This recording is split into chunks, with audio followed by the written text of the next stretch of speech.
I'm Tushar Ojha, and now in this video, we're going to talk about Flutter for Web. So, if you have been following this channel, then you know that I have been talking about Flutter so much. I have a complete playlist running on Flutter. So, now in this video, I'm going to talk about Flutter for Web. What does that mean? Flutter is basically Google's UI toolkit for mobile application, cross-platform mobile application. That means you can develop for Android and iOS. But early this year, Flutter has provided a stable extension for web. That means now you can also create websites using Flutter. But there are some good things about it, and there's some shortcomings. And also in this video, we're going to create a very simple Flutter web application. We're going to understand how it works, what are the basics of it, where to deploy it, and how everything is combined together in Flutter for Web and what it has to offer you. So now talking about what is Flutter for Web. So how it works is basically you have the whole framework, and deep down the framework there are two types of particular renderer they offer.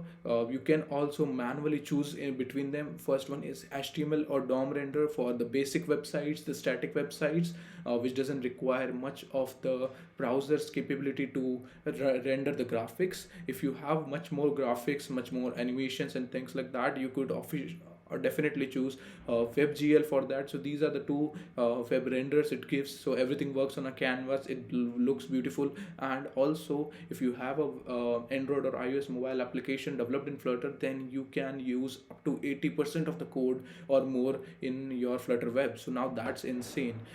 Talking more, so you know that Flutter for Web is pretty good, and I'm also going to show you a website right now which is using Flutter for Web, and it's amazing. So that website is basically flutterplasma.dev. So you can also try it on your browser itself. So what does it offer? It shows you a basic simple web application right now here, and which is not a video, which is clearly mentioned here.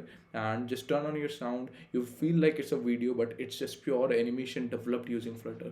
Just check this out.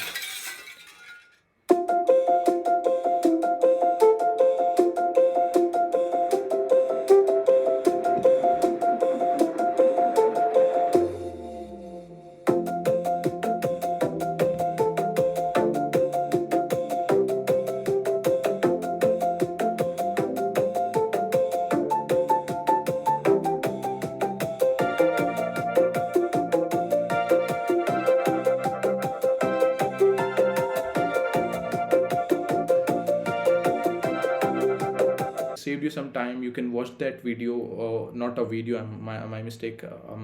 Sorry Flutter, but that animation on your browser as well at flutterplasma.dev. So now it sounds pretty cool, right? So it's pretty good animations, pretty good sound effects, and it works very well. So but that is the particular emphasis on animations done with Flutter. But not every time you just focus on animations in web browsers or in websites.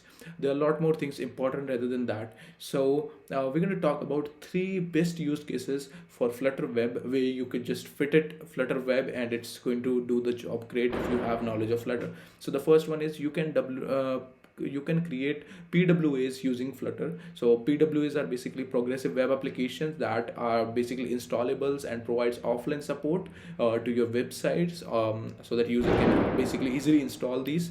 Another thing is that the best use case is if you want to have a single page web application, because Flutter as of now doesn't support multi-page web applications. What that mean is it's also a shortcoming of that it doesn't support multiple web pages application, multi-page application. But the team is right now working on this, and very soon you will get this done, I hope by mid 2022. Also, the best use case here I would suggest is that if you have existing mobile application, you want to just make it to web, then you can easily use Flutter for Web, and there's a cool video over here from the Flutter team which you can watch for that. Now if you just want to have a approach like what is Flutter for Web and how to create a Flutter web project, while you create a project right now, you will see majorly two folders, Android and iOS, how to create a web folder, how to initialize and set up the things, run it for local, build it, and then deploy it. So I'm going to cover these things in this video right here, and I'll also suggest where to deploy it, what are the options. So it's going to be a complete video on everything that is related to Flutter for Web. So if you want, if you have any queries, just comment them down or join the Discord community to ask your questions. And if you do like the video, then make sure to subscribe to the channel for more such videos.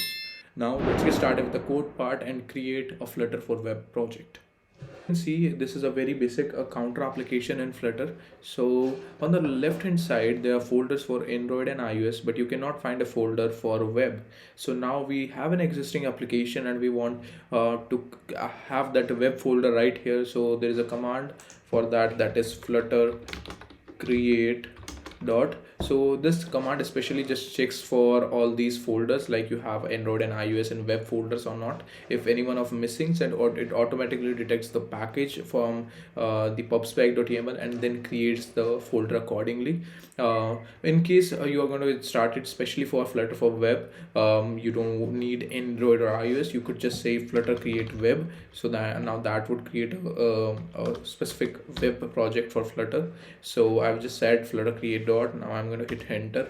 So with that being done, it's going to take a few seconds, and now you can see there is a web folder right here created with some index.html file and stuff.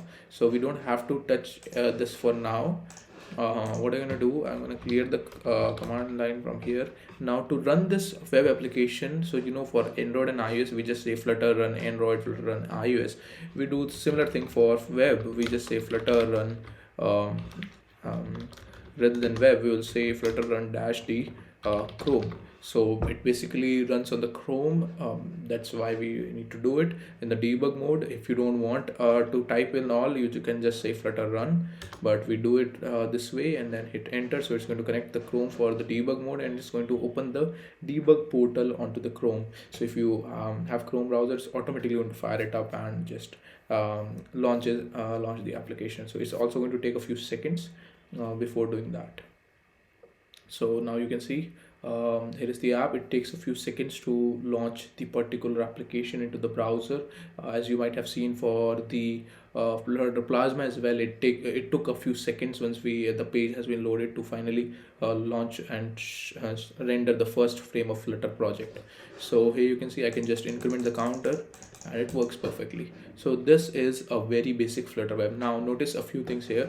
So there is this hash and slash icon here, hash and slash after the ending of everything. So this has been added intentionally for now, but the reason for being that Flutter is not really good at indexing. So this is the very major Flutter web is not good at indexing the files and SEO, search engine optimization. So this has been a major issue for Flutter web since the date of launch for the stable.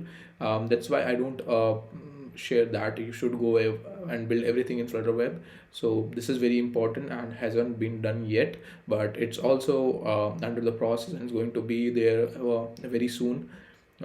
So this is also the thing you have to consider. Okay, so this is how we have created a very basic project. Now when you have to integrate let's say some package, let's say I'm using Firebase and I'm using a few more things like that, then how do you integrate these packages in it? So for example, if you remember, if you have been following the Flutter Firebase series in which we have been developing Android and iOS iOS side projects and integrating Firebase there. But if you really want to know how we can integrate Firebase in our Flutter web project, so I'll make a separate video for this, because there are a lot of packages, different you might have to import some other packages for web as well, because they have separated the web specially, and there are a few integrations more to be done on the website. So that's how it works. Now I'm going to just show you this. Also basically have a hot restart and hot reload. So that is the basic thing they are always going to provide you with. I'm just going to Control C to stop the compiler right here. Now I'm going to tell you how to create the